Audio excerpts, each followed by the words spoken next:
Hi my dear friends, welcome to job updates in Telugu. Friends, మనకి the new India assurance company limited ఇది central గవర్నమెంట్కి సంబంధించినటువంటి ఒక public sector unit అన్నమాట. ఇందులో ఖాళీగా ఉన్నటువంటి 500 అసిస్టెంట్ ఉద్యోగాల భర్తీకి నోటిఫికేషన్ రిలీజ్ చేయడం జరిగింది. అయితే ఇప్పుడు మనకి అడ్వర్టైజ్మెంట్ మాత్రమే రిలీజ్ చేశారు. డీటెయిల్డ్ నోటిఫికేషన్ మనకి 15వ తేదీ రిలీజ్ కాబోతుంది.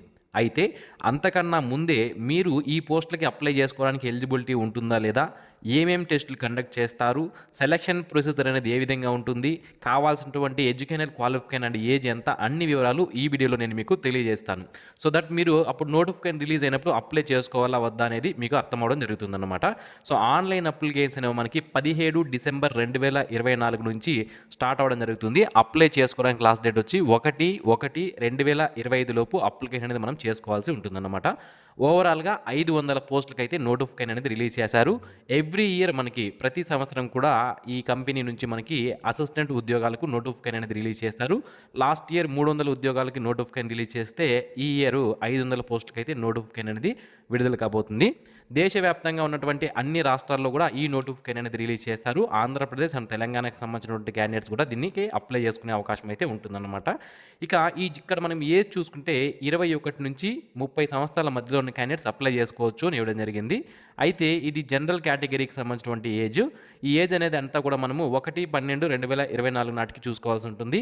ఎస్సీ ఎస్టీ వాళ్ళు అయితే 35 సంవత్సరాల వరకు ఉన్నవాళ్ళు, అలాగే ఓబీసీ వాళ్ళు అయితే 33 సంవత్సరాల వరకు ఉన్నవాళ్ళు, పర్సన్ విత్ డిజేబిలిటీ క్యాండిడేట్స్ అయితే 40 సంవత్సరాల వరకు ఉన్న వాళ్ళు ఈ జాబ్స్కి అప్లై చేసుకునే అవకాశం అయితే ఉంటుంది. ఇక క్వాలిఫికేషన్ విషయానికి వస్తే మనకి గ్రాడ్యుయేషన్ అనేది కంప్లీట్ చేసి ఉండాలి ఈ జాబ్స్కి అప్లై చేసుకోవాలనుకుంటే. అండ్ దాంతోపాటుగా మనకి 10th కానీ ఇంటర్మీడియట్లో కానీ డిగ్రీలో కానీ తప్పనిసరిగా ఇంగ్లీష్ సబ్జెక్ట్ అనేది ఒకటి తప్పనిసరిగా చదివి ఉండాలన్నమాట. మన సర్టిఫికేట్ వెరిఫికేషన్ అప్పుడు, డాక్యుమెంట్ వెరిఫికేషన్ అప్పుడు ఆ సబ్జెక్ట్ చదివారా లేదా అనేది అయితే మనకి క్లియర్గా అడగడం జరుగుతుంది, చూడడం జరుగుతుంది. దీంతో పాటుగా మనకి రీజనల్ లాంగ్వేజ్ టెస్ట్ అనేది కండక్ట్ చేస్తారు. ఈ రీజనల్ లాంగ్వేజ్ అంటే ఏంటి అంటే మన ఆంధ్రప్రదేశ్ తెలంగాణ వాళ్ళకి రీజనల్ లాంగ్వేజ్ వచ్చి తెలుగు. సో ఆ తెలుగు లాంగ్వేజ్ మీకు వచ్చా రాదా అనేది మనకి టెస్ట్ చేయడం జరుగుతుంది. దీనికి సపరేట్గా రీజనల్ లాంగ్వేజ్ టెస్ట్ అనేది కూడా మనకి కండక్ట్ చేయడం అనేది జరుగుతుంది. దానికి సంబంధించిన వివరాలు కూడా నేను మీకు తెలియజేస్తాను.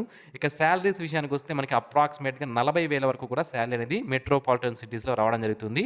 ఇక టౌన్స్లో కానివ్వండి, విలేజెస్ అంటే చిన్న చిన్న టౌన్స్లో అక్కడైతే మనకి జాబ్ కొంచెం ఒక 3,000-4,000 అనేది మనకి తగ్గడం జరుగుతుంది. అప్రాక్సిమేట్గా అయితే 35,000కి పైగా శాలరీ అనేది ప్రతి ఒక్కరికి అయితే రావడం జరుగుతుందన్నమాట. మై డియర్ ఫ్రెండ్స్, మనలో ప్రతి ఒక్కరికి different type of qualifications, different type of skills అనేవి ఉంటాయి. అయితే మన స్కిల్కి మరియు క్వాలిఫికేషన్కి తగ్గట్టుగా జాబ్స్ అనేవి దొరక్క మనం చాలా ఇబ్బంది పడుతుంటాం. అయితే మిస్టర్ విజయ్.in అనే వెబ్సైట్ వాళ్ళు ఏం చేస్తున్నారంటే, ఇక్కడ వీరి వెబ్సైట్లో ఆల్రెడీ కంపెనీస్ ఏవైతే ఉంటాయో వాళ్ళు, కాంట్రాక్టర్లు, అలాగే బిజినెస్ మ్యాన్లు, షాప్ ఓనర్సు, ఇలా ప్రతి ఒక్కరూ కూడా ఇందులో ఎంప్లాయర్గా వారి యొక్క లాగిన్ అనేది క్రియేట్ చేసుకొని జాబ్స్ అనేవి ఇస్తుంటారు. అయితే మనం ఏం చేయాలి అంటే నిరుద్యోగులు ఈ వెబ్సైట్లో క్యాండిడేట్ లాగిన్లో మనము రిజిస్ట్రేషన్ అనేది చేసుకుని మన ప్రొఫైల్ని కానీ క్రియేట్ చేసుకుంటే ఈ విధంగా మన యొక్క స్కిల్స్ మరియు క్వాలిఫికేషన్స్ తగ్గట్టుగా ఏవైనా జాబ్స్ అనేవి వచ్చినప్పుడు ఆ ఎంప్లాయర్లే మనల్ని పిక్ చేసుకొని డైరెక్ట్గా మనకి కాల్ చేసి మనకి జాబ్స్ అనేవి ప్రొవైడ్ చేయడం అనేది జరుగుతుందన్నమాట. అయితే ఈ వెబ్సైట్ లింక్ని వీడియో కింద డిస్క్రిప్షన్లో ప్రొవైడ్ చేశాను, ఒకసారి చెక్ చేయండి. ఫ్రెండ్స్, మనకి ఎగ్జామ్ సెంటర్స్ కూడా మన స్టేట్లోనే ఉంటాయి. ఎగ్జామ్ సెంటర్స్ కూడా ఎక్కువగా ఇవ్వడం జరిగింది. మనకి టైర్ 1 అండ్ టైర్ 2 అని మనకి రెండు ఎగ్జామ్స్ అనేవి ఉంటాయి. టైర్ 1 మన ఆంధ్రప్రదేశ్లో చూసుకుంటే గుంటూరు, హైదరాబాద్, కాకినాడ, కర్నూలు, రాజమండ్రి, తిరుపతి, విజయవాడ, విశాఖపట్నం, విజయనగరం, ఒంగోలులో టైర్ 1 ఎగ్జామినేషన్, ప్రిలిమినరీ ఎగ్జామినేషన్ అనేది ఉంటుంది. ఇక టైర్ 2 ఎగ్జామినేషన్ అనేది విజయవాడ మరియు విశాఖపట్నంలో మనకి ఆంధ్రప్రదేశ్ సంబంధించి కండక్ట్ చేస్తారు. తెలంగాణ విషయానికి వస్తే మనకి హైదరాబాద్, కరీంనగర్, ఖమ్మం, వరంగల్లో ప్రిలిమినరీ ఎగ్జామినేషన్, మెయిన్ ఎగ్జామినేషన్ ఒక హైదరాబాద్లో మాత్రమే కండక్ట్ చేయడం అనేది జరుగుతుంది. ఇక్కడే కాకుండా మీరు ఏ స్టేట్కి అయితే అప్లై చేస్తారో అక్కడ ఉన్నటువంటి ఎగ్జామ్ సెంటర్స్లో మీకు ఏది కావాలంటే దాన్ని మనం చూస్ చేసుకునే అవకాశం అయితే ఉంటుంది. మీరు ఇప్పుడు చూసే నోటిఫికేషన్ వచ్చి మనకి 2023కి సంబంధించినటువంటి నోటిఫికేషన్ అండి. ఇప్పుడు నేను డీటెయిల్స్ కోసమే దీన్ని మీకు చెప్తున్నాను. ఈ ప్రీవియస్ నోటిఫికేషన్ బేస్ చేసుకొని మనకి అంటే మనకి 15వ తేదీ డిసెంబర్ 2024 నోటిఫికేషన్ రాబోతుంది అని చెప్పాను కదా. ఈ నోటిఫికేషన్ అడ్వర్టైజ్మెంట్ ఇచ్చిన నోటిఫికేషన్ 500 పోస్టులకి. సో నేను ప్రీవియస్ నోటిఫికేషన్ ఏదైతే ఉందో 2023 నోటిఫికేషన్ దాన్ని బేస్ చేసుకొని నేను మీకు డీటెయిల్స్ అనేది ఇప్పుడు చెప్తాను. సో అన్ని డీటెయిల్స్ అనేవి సేమ్ ఉంటాయి. మనకి నోటిఫికేషన్ రిలీజ్ అవ్వబోయే నోటిఫికేషన్ ఏదైతే ఉందో అది నేను చెప్పే డీటెయిల్స్ అన్నీ కూడా సేమ్ ఉంటాయి. సో నోటిఫికేషన్ విడుదలయ్యేంత వరకు వెయిట్ చేయకుండా డీటెయిల్స్ అనేవి మీరు ఇప్పుడే తెలుసుకుంటే అసలు మనం అప్లై చేసుకోవచ్చా లేదా, మనకి ఎలిజిబిలిటీ ఉందా లేదా అనేది మనకి అర్థం అవడం జరుగుతుంది. కాబట్టి నేను ముందే మీకు చెప్తున్నాను. సో మనకి చూసుకున్నట్లయితే ఇక్కడ క్వాలిఫికేషన్ దగ్గర డీటెయిల్గా అడిగారు. మనకి అడ్వర్టైజ్మెంట్లో ఎనీ డిగ్రీ ఉంటే సరిపోతుంది అని అడగడం జరిగింది. అయితే ఎనీ డిగ్రీతో పాటుగా మనకి ఏం అడిగారంటే the candidate should have passed English as the one of the subject. మన 10th క్లాస్లో కానీ ఇంటర్మీడియట్లో కానీ గ్రాడ్యుయేషన్ లెవెల్లో కానీ మనము ఇంగ్లీష్ సబ్జెక్ట్ అనేది తప్పనిసరిగా చదివి ఉండాలి అయితే మనకి క్లియర్గా అడగడం జరిగింది. దానికి సంబంధించి మనకి ప్రూఫ్ కూడా చూపించాల్సి ఉంటుంది క్వాలిఫై అయినట్లని కూడా మనకి ఇక్కడ క్లియర్గా మెన్షన్ చేశారు. ఇక లాంగ్వేజ్ ప్రొఫిషియన్సీ టెస్ట్ ఉంటుంది అని చెప్పాను కదా. ఈ లాంగ్వేజ్ ప్రొఫిషియన్సీ టెస్ట్ అంటే ఏంటి అంటే మనకి తెలుగు లాంగ్వేజ్ చదవడం, రాయడం, మాట్లాడడం ఈ 3 వచ్చి ఉండాలన్నమాట. దీనికి సపరేట్గా ఒక టెస్ట్ కూడా కండక్ట్ చేస్తారు. ఆ టెస్ట్ ఎప్పుడు మనకి ప్రిలిమినరీ ఎగ్జామినేషన్ అయిపోవాలి, మెయిన్ ఎగ్జామినేషన్ అయిపోవాలి. దాని తర్వాత మనకి ఈ లాంగ్వేజ్ ప్రొఫిషియన్సీ టెస్ట్ అనేది కండక్ట్ చేయడం జరుగుతుంది. ఒకవేళ మీరు ప్రిలిమినరీ ఎగ్జామినేషన్లో కూడా క్వాలిఫై అయ్యారు, మెయిన్ ఎగ్జామినేషన్లో కూడా క్వాలిఫై అయ్యారు, బట్ ఈ రీజనల్ లాంగ్వేజ్ టెస్ట్లో మాత్రం మీరు ఫెయిల్ అయ్యారనుకోండి, అప్పుడు మీకు జాబ్ అనేది ఇవ్వరన్నమాట. కాబట్టి దీనికి చాలా ఇంపార్టెన్స్ అనేది ఉంది రీజనల్ లాంగ్వేజ్ టెస్ట్కి సంబంధించి. ఎవరికైనా ఈ తెలుగు చదవడం, మాట్లాడడం, రాయడం రాకపోతే ఇప్పటి నుంచి మీరు ప్రిపరేషన్ అనేది దీనికి స్టార్ట్ చేయవలసి ఉంటుందన్నమాట. ఇక ఆల్రెడీ నేను ఇంటర్మీడియట్లో కానీ 10th క్లాస్లో కానీ లేదా డిగ్రీలో కానీ నేను తెలుగు సబ్జెక్ట్గా చదివాను, నాకు ఈ టెస్ట్ ఉంటుందంటే సో మీరు 10thలో కానివ్వండి, ఇంటర్మీడియట్లో కానివ్వండి, డిగ్రీలో కానివ్వండి, ఎప్పుడైనా సరే తెలుగు సబ్జెక్ట్ చదివినా కూడా మీకు ఈ లాంగ్వేజ్ ప్రొఫిషియన్సీ టెస్ట్ అనేది తప్పనిసరిగా కండక్ట్ చేస్తారు. అది మీరు గుర్తుపెట్టుకోవాలి. సో ఇందులో అయితే మనం స్కోర్ చేయాల్సిన అవసరం లేదు. మినిమం క్వాలిఫైయింగ్ మార్క్స్ అనేవి పెడతారు. దాన్ని మీరు రీచ్ అయిపోతే సరిపోతుంది. ఈ లాంగ్వేజ్ ప్రొఫిషియన్సీ టెస్ట్లో వచ్చిన మార్కులను అయితే మనకి ఫైనల్ సెలక్షన్ అనేది తీసుకోరన్నమాట. ఇక ఈ జాబ్స్కి సంబంధించి ఇంకా ఏజ్ ఆల్రెడీ చెప్పాను. సెలక్షన్ ప్రొసీజర్లో మనకి ఫస్ట్ ప్రిలిమినరీ టెస్ట్ అనేది కండక్ట్ చేస్తారండి. మనకి నోటిఫికేషన్ రిలీజ్ చేసిన తర్వాత 2-3 నెలల తర్వాత ఎగ్జామినేషన్ అనేది కండక్ట్ చేయడం జరుగుతుంది. ఇది ప్రిలిమినరీ టెస్ట్ అనేది 100 మార్కులు కండక్ట్ చేస్తారు. ఇంగ్లీష్ లాంగ్వేజ్ 30 క్వశ్చన్లు 30 మార్కులు 20 మినిట్స్ సపరేట్ సెక్షన్ టైమింగ్ అనేది మనకి టైం లాట్ చేయడం జరుగుతుంది. అలాగే టెస్ట్ ఆఫ్ రీజనింగ్ 35 క్వశ్చన్లు 35 మార్కులు 20 నిమిషాల టైం అనేది ఉంటుంది. న్యూమరికల్ ఎబిలిటీ 35 క్వశ్చన్లు 35 మార్కులు 20 నిమిషాల టైం అనేది ఉంటుంది. సో టోటల్గా 100 మార్కులకి ఎగ్జామినేషన్ కండక్ట్ చేస్తారు. 100 క్వశ్చన్స్ అనేవి ఉంటాయి. 60 మినిట్స్ అంటే 1 అవర్ మాత్రమే మనకి టైం అనేది ఇవ్వడం జరుగుతుంది.